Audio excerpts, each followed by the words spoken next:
অন্যান্য পুলিশ অফিসাররা ডাকাতি অপরাধী হয়, তো তাদের তো পদে থাকারই অধিকার নাই। তো ইডি যা চেয়েছে একদম পরিষ্কার চেয়েছে, তাদের বিরুদ্ধে মামলা হওয়া উচিত, তদন্ত হওয়া উচিত এবং তাদের জেলে যাওয়া উচিত। মুখ্যমন্ত্রী যেটা করেছেন সেটা ডাকাতি, তো রাজীব কুমার যেটা করেছেন সেটাও ডাকাতি, মনোজ ভার্মা যেটা করেছেন সেটাও ডাকাতি। ফাইল ফেরত দিল, কিন্তু ফাইলে যা ছিল তাই থাকবে এটা কে গ্যারান্টি দেবে? হার্ড ডিস্ক ফেরত দিল, হার্ড ডিস্কে যা ছিল তাই থাকবে, কে ফেরত দেবে? যে মোবাইল ফোন নিয়ে আসলাম, মোবাইলে যে যে তথ্য ছিল সেগুলো অবিকৃত আছে, কে বলবে? তৃণমূলের নেত্রী হিসেবে কি তিনি ইডির কাজে বাধা দিতে পারেন? তৃণমূলের নেত্রী হিসেবে কি তিনি ডাকাতি করতে পারেন? তৃণমূলের নেত্রী হিসেবে কি তিনি অপরাধের প্রমাণ লোপাট করতে পারেন? তৃণমূলের নেত্রী হিসেবে কি তিনি সরকারি কর্মচারীদের কাজ থেকে বিরত করতে পারেন? পারেন না। এবার এই যে পরিস্থিতি আমরা দেখতে পাচ্ছি, হাইকোর্টের পরেও সুপ্রিম কোর্টে গেল ইডি, এবং প্রথমেই যে বিষয়টা তুলে ধরা হচ্ছে যে ডিজিপি রাজীব কুমার সহ মনোজ ভার্মা সহ যে উচ্চ পদস্থ পুলিশ কর্তা যারা মুখ্যমন্ত্রীকে সেদিন সাহায্য করেছিলেন তাদের সাসপেন্ড চেয়ে একেবারে ইডি আজকে সুপ্রিম কোর্টে গেছে, কি বলবো? এটা তো বলার কিছু নেই, তারা ঠিকই চেয়েছেন, কারণ রাজ্যের মুখ্যমন্ত্রী তিনি পুলিশ মন্ত্রীও বটে। তিনি পুলিশের ডিজি, পুলিশের সিপি, পুলিশের ডিসি, অন্যান্য পুলিশ কর্মচারীদের সাহায্যে অপরাধ করাচ্ছেন, নিজেও করছেন, তাদেরকে দিয়েও করাচ্ছেন। এবং যেসব ধারায় মামলা হবে তাতে যেমন 238 আসবে, 121, 132 আসবে, তেমনি ডাকাতির সেকশন আসবে। কারণ তাদেরকে ভয় দেখিয়ে যে সেখান থেকে জিনিসপত্র তারা জোর করে নিয়ে এসছে, উনি এসছে সেটা মুখ্যমন্ত্রী এসে বাইরে দেখাচ্ছেন যে আমি ফাইল নিয়ে এসছি, আমি মোবাইল নিয়ে এসছি, আমি হার্ড ডিস্ক নিয়ে এসছি। তো তাদের স্বীকারোক্তিও তো রেকর্ডেড হয়ে গেছে। তো যদি কোনো রাজ্যের ডিজি, কোনো শহরের সিপি, অন্যান্য পুলিশ অফিসাররা ডাকাতি অপরাধী হয়, তো তাদের তো পদে থাকারই অধিকার নাই। তো ইডি যা চেয়েছে একদম পরিষ্কার চেয়েছে, তাদের বিরুদ্ধে মামলা হওয়া উচিত, তদন্ত হওয়া উচিত এবং তাদের জেলে যাওয়া উচিত। দেখুন, পুলিশ আধিকারিকের এই ভূমিকা, আপনিও তো পুলিশ আধিকারিক ছিলেন এক সময়, কি মনে হয় এগুলো কি পুলিশের কাজ ছিল? না, পুলিশের কাজ আইন অনুসারে করা। ইডির লোকেরা যে তদন্ত করতে এসছে, পুলিশের উচিত ছিল তাদের সাহায্য করা, তাদের বাধা দেওয়া নয়। তো তারা বাধা দিয়েছে, শুধু তাই নয়, মুখ্যমন্ত্রীকে ডাকাতি করতে সাহায্য করেছেন, তারাও ডাকাত। মুখ্যমন্ত্রী সাথে তথ্য লোপাট করেছে, হুমকি দিয়েছে তারা ইডি অফিসারকে, অভিযোগ করেছে ইডি অফিসার। তো স্বাভাবিক, এই যে 238 ধারা বললাম সেটা তো তথ্য লোপাটের, প্রমাণ লোপাটের ধারা।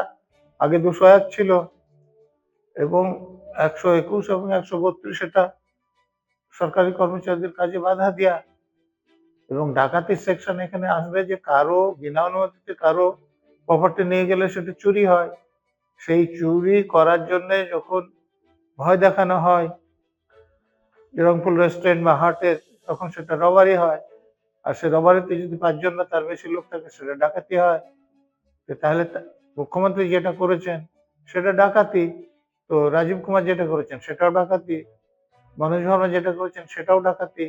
অতএব তাদের বিরুদ্ধে ডাকাতির কেসের তদন্ত হবে, তথ্য প্রমাণ লোপাটের তদন্ত হবে, সরকারি কাজে বাধা দেওয়ার কাজে তদন্ত হবে। তাদের তো জেলে যেতে হবে বলে আমার ধারণা। মুখ্যমন্ত্রী জেলে যাবে? যাওয়া উচিত, যদি তদন্ত যারা করবেন তার ঠিক মতো তদন্ত করে জেলে। তদন্ত তো করতে দিচ্ছে না, সব ফাইল হার্ড ডিস্ক নিয়ে চলে গেছে, কিসের তদন্ত? সিসিটিভি ফুটেজও নাকি উড়িয়ে দেওয়া হয়েছে, এমনকি ইডির যে আইনজীবী তিনি দাবি করেছেন। বিভিন্ন চ্যানেলে যে ছবি আছে যে মুখ্যমন্ত্রী নিয়ে এসে বলছেন যে আমি নিয়ে এসেছি, সেটাই যথেষ্ট প্রমাণ, তাতেই সাজা হয়ে যাবে। তাদের তদন্ত না করা হয় সেই জন্য নাকি মুখ্যমন্ত্রী হুমকি দিয়েছেন ইডি অফিসারদের, তাদের ফোন কেড়ে নিয়েছেন। হুমকি দিয়েছেন, ফোন করে নিয়েছেন, সেটাই তো অপরাধ হবে। এই যেটা কেড়ে নিয়েছেন সেটা ডাকাতি হবে। কিন্তু সেই সিসিটিভি ফুটেজ তো নেই, সেগুলো নাকি ডিলিট করে দেওয়া হয়েছে। সিসিটিভি ফুটেজ একটা সাক্ষ্য, কিন্তু ইডি অফিসারদের সাক্ষ্য তো সাক্ষ্য। যেখানে কোনো সিসিটিভি ফুটেজ ছিল না কোনোদিন, তো সেখানে কি সাজা হতো না? হতো, এখনো হবে। কিন্তু স্যার সেই জায়গায় দাঁড়িয়ে সুপ্রিম কোর্টের বিচারপতি তিনি বলছেন যে প্রথমে তো মামলাটা হাইকোর্টে হওয়ার কথা, কিন্তু হাইকোর্ট বিচার ব্যবস্থা মানে হাইকোর্ট নাকি এখন যন্তর মন্তরে পরিণত হয়েছে, যে চিত্র দেখা গেছিল। না দেখুন, বিভিন্ন চ্যানেলে যেটা দেখছিলাম যে সব লোকদেরকে সেখানে চলে আসতে বলা হয়। এটা তো আগে অনেকবার হয়েছে, কিন্তু হাইকোর্টেও যদি কোনো শুনানি হতে না দেওয়া হয় তাহলে লোক যাবে কোথায়? কিন্তু স্যার হাইকোর্টের যে চিত্র দেখতে পেলাম, প্রথম দিন দেখলাম বিচারপতি এজলাস ছেড়ে বেরিয়ে গেছে এবং দ্বিতীয় দিন রুদ্ধ দাঁড়িয়ে একেবারে শুনানি হলো এবং তৃণমূল আবারও ধাক্কা খেলো বলা যেতে পারে। তো তৃণমূলের বক্তব্য ছিল যে ইডি যেগুলো নিয়েছে তাতে যেসব রাজনৈতিক তথ্য আছে সেগুলো প্রিজার্ভ করা হোক। ইডি তো কিছু সিজি করেনি, তাহলে সেগুলো প্রিজার্ভ করবে কি করে? সেগুলো তো মমতা ব্যানার্জি নিয়ে এসছেন। প্রিজার্ভ করতে হলে মমতা ব্যানার্জিকে প্রিজার্ভ করতে হবে। আর যদি সেখানে কিছু তথ্য বিকৃতি করেন তো সেটা মমতা ব্যানার্জি করবে।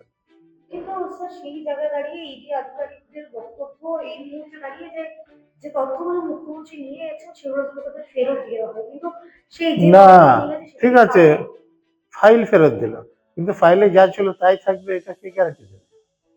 হার্ড ডিস্ক ফেরত দিল, হার্ড ডিস্কে যা ছিল তাই থাকবে, কে ফেরত দেবে? এই যে মোবাইল ফোন নিয়ে আসলাম, মোবাইলে যে যে তথ্য ছিল সেগুলো অবিকৃত আছে, কে বলবে? একমাত্র যদি ফরেন্সিক সায়েন্স ল্যাবে পাঠাই তাহলে যে তথ্যগুলো লোপাট করা হয়েছে সেটা কিছু পাওয়া যাবে। কিন্তু ফাইলের ক্ষেত্রে তো সেরকম কোনো সম্ভাবনা নাই।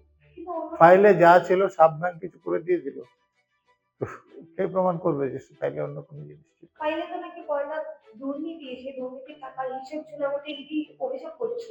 হতেই পারে, নাও হতে পারে, কিন্তু মমতা ব্যানার্জি যখন নিয়ে এসেছে তখন তাতে কিছু ছিল এ ব্যাপারে কোনো সন্দেহ নাই, নাহলে মমতা ব্যানার্জি আনতে যাবে। পুলিশ কর্তারাও সাহায্য করবে, এই ছবিকে এই রাজ্যে দেখাচ্ছিল। আরে এটা তো আমাদের রাজ্যে খুব সাধারণ ব্যাপার হয়ে গেছে। রাজীব কুমারের বাসস্থানে যখন সিবিআই এসেছিল তখন দেখেননি? সিবিআই লোকদের জোর করে থানায় তুলে নিয়ে চলে যাওয়া হয়েছিল। কিন্তু স্যার এগুলো তো সমস্ত উচ্চ আদালতের নির্দেশে হচ্ছে, তারপর মুখ্যমন্ত্রী আইন মানছেন তো। মুখ্যমন্ত্রী কোনোদিনই আইন মানেন না এবং সেই জন্য তার বিরুদ্ধে কোনো ব্যবস্থা নেওয়া হয়নি, যার জন্য তিনি ভাবছেন যে তিনি ইমিউন। কিন্তু এবার এমন একটা অবস্থায় গিয়েছে যে তাকে সম্পূর্ণ ছেড়ে দিলেও ক্ষতি, আর ধরলে তো ক্ষতি হবে, ধরতে এবার হবেই তাকে। স্যার একেবারেই শেষ একটি প্রশ্ন, কল্যাণ ব্যানার্জি শ্রীরামপুরের সাংসদ এবং আইনজীবী কল্যাণ ব্যানার্জি তিনি বলছেন যে তিনি মমতা ব্যানার্জির হয়ে অ্যাপিয়ার করেছে কোর্টে। তৃণমূলের সুপ্রিমো মমতা ব্যানার্জি তার হয়ে অ্যাপিয়ার করেছেন, মুখ্যমন্ত্রী মমতা ব্যানার্জির হয়ে অ্যাপিয়ার করেননি।